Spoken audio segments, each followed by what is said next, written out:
U.S. Secretary of State John Kerry wraps up his Asia tour with a final stop in Beijing. China and the U.S. agree to move ahead with a UN resolution against the DPRK for its latest nuclear test, and they also discussed easing tensions over the South China Sea. CCTV's Nathan King has details on the talks between Kerry and China's Foreign Minister Wang Yi. Nathan. Yeah, Elaine, a lot to get to. Let's turn first to the DPRK. Following what Pyongyang called its first test of a hydrogen bomb back on January the 6th, the international community has been trying to work out a coordinated response ever since.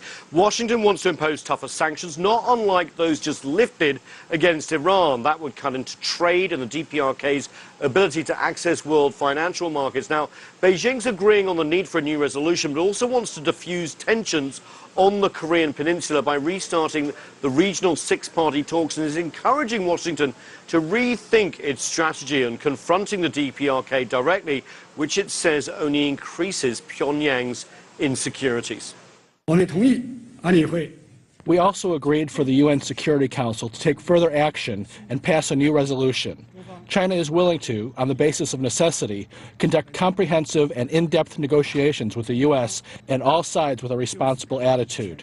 In the meantime, we must point out that the new resolution is not aiming to provoke tensions and destabilize the peninsula, but it is aiming to bring the nuclear issue on the peninsula back to the right path, which is dialogue.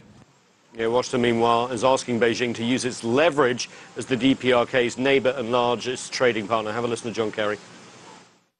As I have said publicly before, it's not a secret, the United States believes very strongly that China has a particular ability, because of its special role in its connections to North Korea, an ability to be able to help us significantly to resolve this challenge.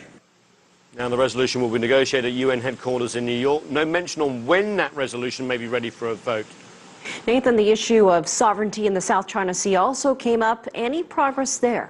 Well, as you know, China has said that Washington is trying to politicize the overlapping sovereignty claims in the South China Sea by encouraging some claimants that are allies as well and conducting naval patrols in waters close to islands claimed by China. And Foreign Minister Wang Yi reiterated Beijing's position that it will not militarize the South China Sea and rejects some U.S. claims that it is doing so. The talks come, however, as Taiwan's outgoing leader, Ma Ying-jeou, announced he's going to conduct a Happy Chinese New Year visit to Taiping Island, where Taiwan has built an airstrip and a lighthouse. It's also manned by about 150 Coast Guard.